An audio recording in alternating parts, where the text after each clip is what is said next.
Ah, bella, bella, sang the old inquisitor's head hovering above the barred windows of the Mexico City sanatorium. Ah, bella, bella, sang the old head hovering like a bonfire above the rooftop of the Mexico City sanatorium.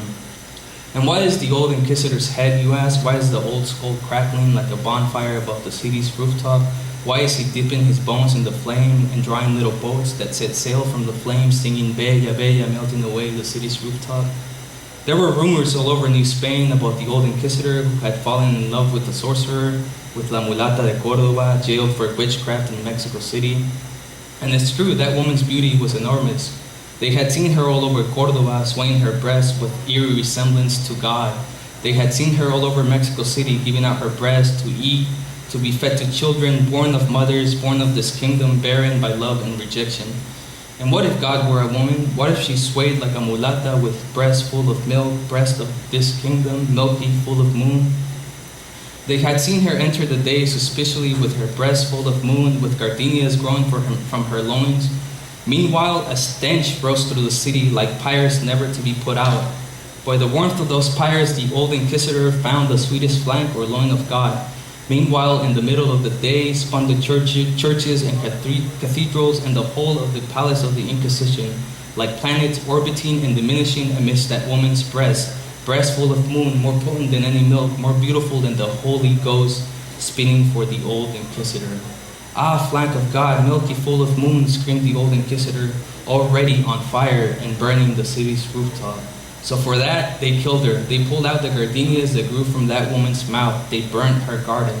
And they also burned the old inquisitor. That is all. That is how they ended the mortal and immoral tremors of God in Mexico City and other flanks or places of God. Ah, bella, bella, sings the old inquisitor's head hovering above the city's rooftop. So I want to read some poems around Irish figures, Irish expatriates. Since we're at Notre Dame. This first one, it's about an Irish dude, but it's also about a book. The title is Bibliophiles, a lover of books, or lovers of books. When the Spanish conquered the Aztecs and the Mayans, these were literate people, the indigenous people of Mesoamerica. They had books that the Spanish burned. Viceroy Antonio de Mendoza was one of the first viceroys of New Spain, and he commissioned some of these scholars, these Aztec scholars, to write a codex, which is a book like an accordion that comes out like this, usually made of like deer skin, back in pre-Columbian times. It's called the Codex Mendoza. It's named after Antonio de Mendoza, which tells the history of the Triple Alliance, the Aztec Empire, from the pre-conquest to the conquest. And this book was given to the King of Spain, and on the way there it was stolen by a French pirate who signed his name on the codex because he was so enamored of the beauty of the book that he signed his name on 5 pages of it. Eventually this book disappeared, went into obscurity, and was found by Lord Kingsborough. He was an Irish nobleman who squandered his resources making copies of these indigenous books that are collected in something called the Antiquities of Mexico, which he gave to different cities in Europe. He would pay these Italian painters to make hand copies of the books, and that's how he went in a debtor's prison from doing this. He died there. And a little side note, the Dresden Codex, which is in the city of Dresden, during World War II suffered damage from water damage. And the only reason why they can reconstruct it and know about it is because of the Antiquities of Mexico, because there's a copy of it in the Antiquities of Mexico. Bibliophiles. An Irish nobleman, Lord Kingsborough, used up all his financial resources on collecting and reproducing beautiful hand-colored copies of many of the early codices, and eventually died in a debtor's prison in Dublin. Some authors consider that it was the viewing of the Codex Mendoza that inspired Kingsborough to later develop and publish the Antiquities of Mexico. And what did Lord Edward Kingsborough see exactly when in 1831 he rediscovered the Codex Mendoza one winter afternoon in the Bodleian Library at Oxford University? What before those eyes caused them to flutter their Huitzilopochtli eyelashes dancing in the air with hummingbird symmetry? Irish eyes, blue as twin sapphire suns beating down on fields of cactus maguey, and milpas more yellow than Van Gogh sunflowers, and on pyramids white as seashells flushed with the smoke of copal. A marigold heatwave fertilizing beds of floating terraces more beautiful than any Noah's Ark, and gardens drifting like icebergs along the hot comal surface of Lake Texcoco, from whose banks a carnival of Mexica children are splashing in the Irish green of those waters.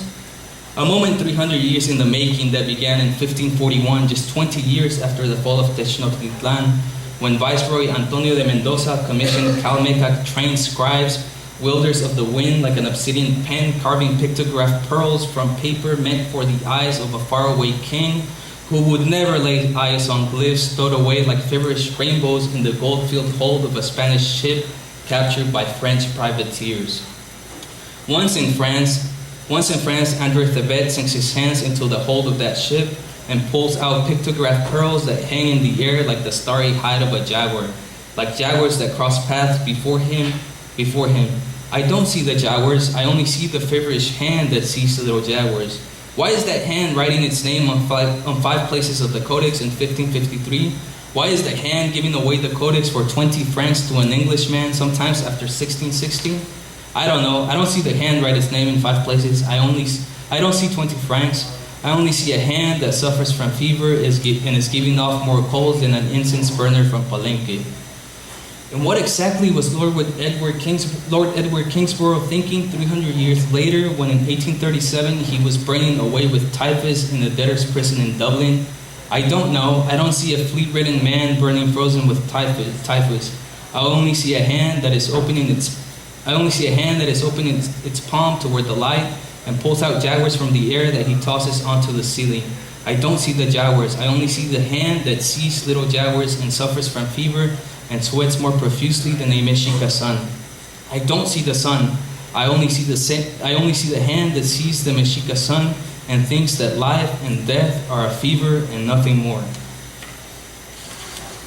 This next poem is also about an Irish guy. This dude, he was an Irish Catholic, and he grew up in England, was educated in England, and eventually went to Spain and fought for the Spanish crown. He was trying to foment and get support for a revolution against the English. He wanted Spain to support his revolution against the English king, but that didn't happen. Supposedly he was kind of a ladies' man, and he got in trouble in Spain, so they sent him to Mexico to be a spy for the Spanish crown. And then over there, the same thing. He got in trouble for being a ladies' man, and he actually was kind of crazy. He switched allegiance in Mexico and sided with the blacks in Mexico City and the Indians that worked in the mines, and he wanted to foment a revolution there to overthrow the Spanish crown and to crown himself king. And he did this after an Indian visited him and gave him peyote, and he had these visions that he was going to be king. So he's kind of complicated, but I still think he's interesting. And interestingly enough, a Mexican scholar wrote a biography on him that was read by the author of Zorro. That William Lamport is the inspiration behind Zorro. He's just transported to California.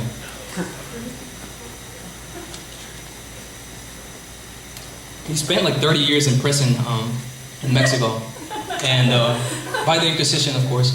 And they actually did not condemn him to be burned because of his revolution that he wanted to start, but because he took peyote. That's why they wanted to burn him. In the people's it's titled Heretics, hence the title. In the people's imagination, he became the hero who struck in the darkness, challenged the Inquisition, and wanted to proclaim himself king to free the Indians and black slaves. His name was William Lamport, later immortalized as Zorro. As the years wore on, William slipped into insanity. On November 1659, he was to be executed by burning in the Inquisition's auto de fe. Defiant to the end, he managed to hang himself on the pyre before the flames reached him, robbing the Inquisition of his own death. And what is William Lamport doing 300 years after his death, or 300 years from his death to be exact? Very much alive still, calling himself by another name, or wielding a sword, and and leaving his mark with a Z on a Hollywood screen. And what was William doing 300 years before then in Mexico City, giving off sweat, burning as if a child eaten by smallpox, child with which they killed the Mexica, broke the little Aztecs on Lake Tenochtitlan, child with which he scares off death and burns frostbitten by lies in an inquisitorial jail. Ah, William, ah, Lamport, which feeds or shelters fires, demons, coals that give off heat so the country can grow. Grow wings, little feathers, flights, birds perch on the highest branch of the moon, or above the sun, or under the Mexica sun. And William was a Mexican not by birth, but by choice.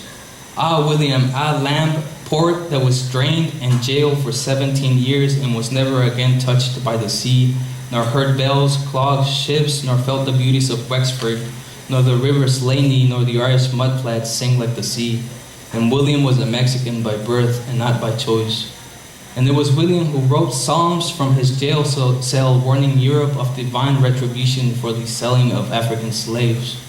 And it was William again in 1666, 7 years after his death, or 7 years from his birth to be exact, who drove the blacks and mulattoes to the streets of Mexico City, inciting them to delirium, to rebellion, to climb the cathedral walls like the demons they are, or like the demons 7 years before his death, and who drove the Irish fugitive to dementia, or to lit up his face like a coal, or to drop like a tiny piece of sun that lights up their heart, or the memory of their heart, or the smell of their heart, smell of the sea that gives them warmth in the midst of fear, or makes them more beautiful in the midst of fear, or makes them fly in the midst of fear.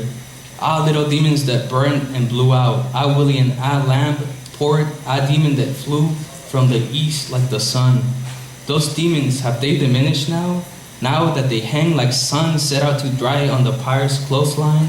Have they finished burning now that the nation has grown and is perched on the sun or is under the sun? Have their little pieces of soul gone out?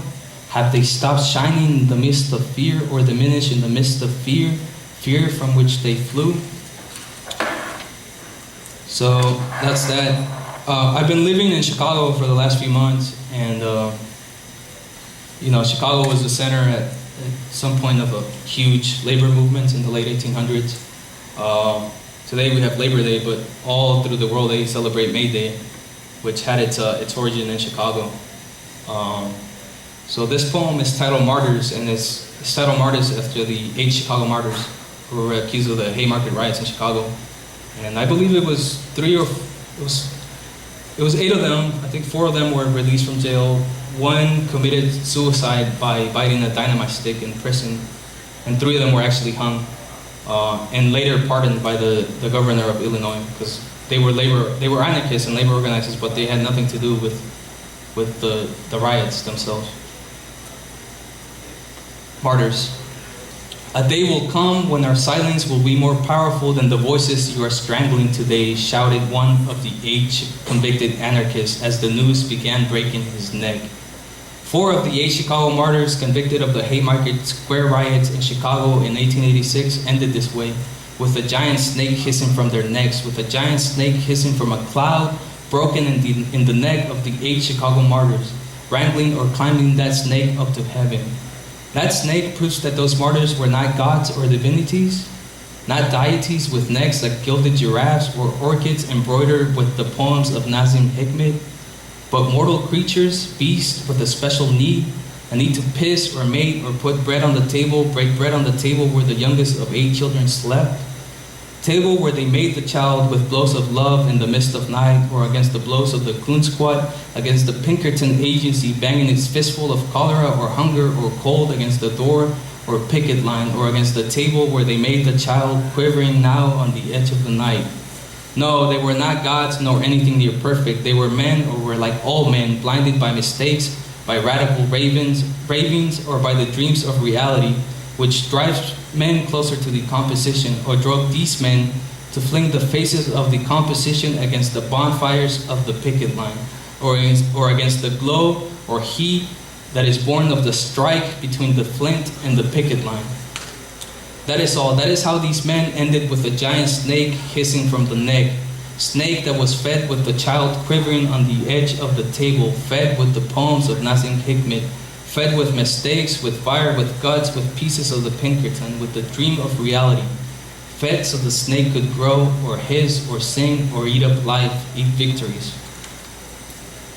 One of these guys was a man by the name of Albert Parsons. He was an anarchist. I think he led a newspaper. He was from the East Coast, but in his youth in Texas, he was a Confederate soldier. And before he became a labor organizer in Chicago, he had fought for the Confederacy. And ironically enough, after the war, he married a woman by the name of Lucy Gonzalez in Texas. Lucy Gonzalez was a woman that was born a slave of Mexican and black descent. And they had to run away from Texas, obviously, because he was white and she was of mixed race. But Lucy Gonzalez, she's kind of defined around her husband, even though she was a fiery activist and anarchist and labor organizer onto herself. She died in the early 1940s at the age of 90. She died in a fire with her husband, her lover trying to save her from the flames. And when she died, during her lifetime, the FBI called her more dangerous than 1,000 writers. And when she died, the FBI took her writings and her books. And so her writings and her words, her very words have been taken by the FBI. Like they have her stuff. So like I said, these people to me, they lived poetic lives. And so this is sort of a meditation on words, on poetry, on people like Lucy Gonzalez. Lucy Gonzalez is titled Sparrows. Lucy Gonzalez Parsons lived her whole life with a brass sparrow fixed through her throat. That brass bird sang something like Cesar Vallejo when groaning with fever. That brass bird sang something dreadful, really, something more like death, stoking its ovens with the poems of Cesar Vallejo. That brass bird perched itself right there on her throat one November morning in Chicago in 1887. It perched itself right there and started singing. It sang, for instance, of how Lucy was left a widow one November morning when her husband was executed, hung to dry along with 3 of the 8 Chicago martyrs. It sang of how Lucy brought her 2 children to see their father one last time, but was arrested instead and forced to strip and left naked with her 2 children in a cold jail cell. Meanwhile, her husband was strangled outside or flew like a sparrow tied to a string. That bird sings these and other truths, but it never sings of the time Lucy Gonzalez Parsons, a black woman, a Mexican woman, a woman born a slave in Texas, wielded her words like a baton, arousing the beasts or demons or workers of Chicago to hurl themselves like a knife or a whip against their master's back. And wasn't Lucy Gonzalez Parsons more than just the widow of one Albert Parsons? Wasn't she a person unto herself? Ah, Lucy, ah, beautiful one with a neck of brass. That bird doesn't sing nor remembers, not now, not ever, of the time you were loved by the Word, and how the 2 of you were life's favorites, and how he made a nest of brass from your throat, and how all the sparrows of Chicago were nestled in it. Ah, Lucy, ah, beautiful one with a voice of brass. Another thing that bird doesn't sing about, for example, is how you have set that bird on fire, so that the word may not lose itself when searching in the darkness for someone to love. Like right now that my lips have been set on fire, and strange little vultures are hopping their way through the heat or bridge or happiness of my lips, and are nibbling on my hands, are devouring my chest right now, are turning my guts inside out. Vultures like little animals grazing at my womb, like grasses covered in dew after lovemaking. In reality, that bird never sings about this and other truths, never sings anything that isn't dreadful. It perches itself on a tree of ash and sings and sings. I'll read 2 last poems. This one is also a Chicago-themed poem. It's about a professor at the University of Chicago. He was I don't know who he was, but he was a professor. And he was trying to save the passenger pigeons from extinction. These massive flocks of pigeons that once existed on the East Coast. And the last remaining one was named Martha. She was a female pigeon. And to me, this was it's kind of a love poem when I read the story, because here's this guy, he's trying to save this pigeon. He's trying to breed Martha with other types of pigeon to continue the species. But he failed. Martha was an endling. She was the last of her kind. So when an endling dies, the species goes extinct. And you can still see Martha at the Smithsonian in DC. They have the desiccated little bird. Experiments. Professor Charles Otis Whitman leapt from astonishment into awe in his lab at the University of Chicago, where he found a passenger pigeon egg brooding below a tiny wing entangled in the left ventricle of his heart. Professor Whitman lived his whole life with an egg brooding in his heart. Meanwhile, he made major contributions to the fields of evolution and heredity and animal behavior.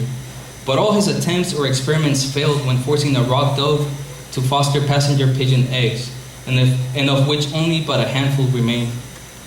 Those eggs were known for driving Charles crazy, because mating was one thing and saving a species another, the professor would say, whispering to himself late into night. Meanwhile, at home, little wings would grow behind his wife's ears.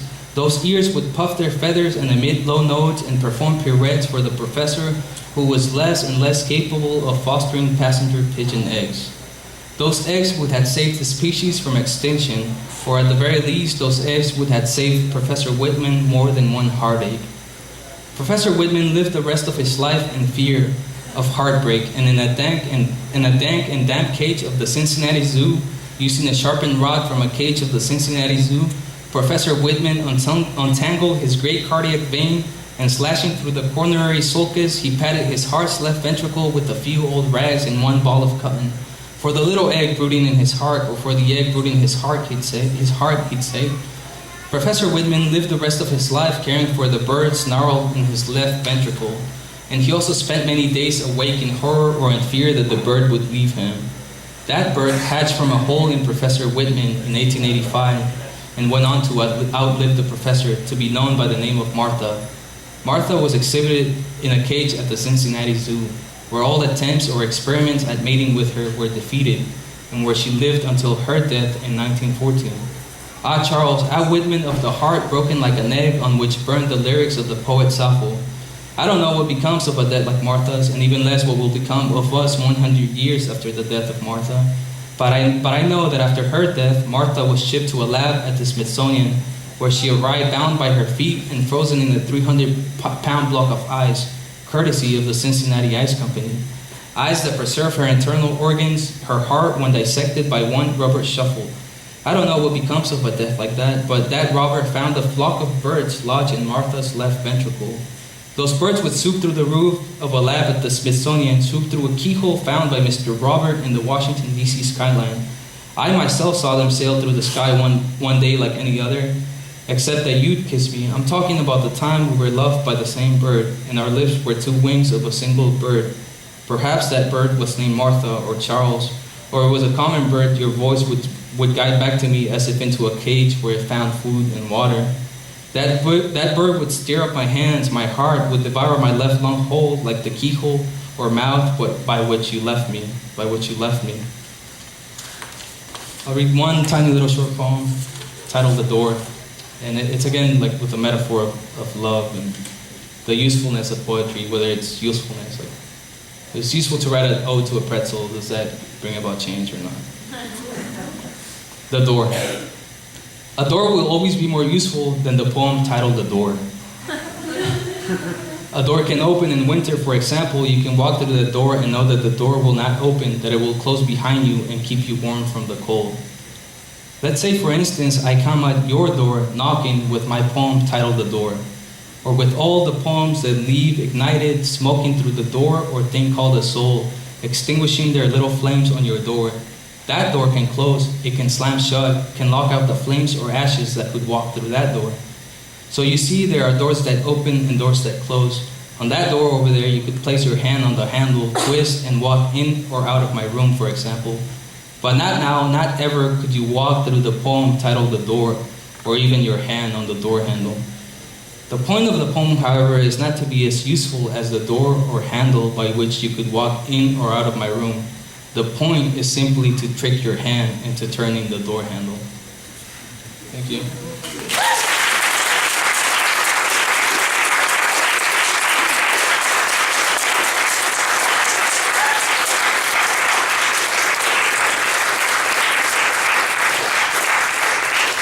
thanks everyone for coming tonight and giving support to Lauro. You can mill around and ask our poet questions should you wish. Good night, and thanks.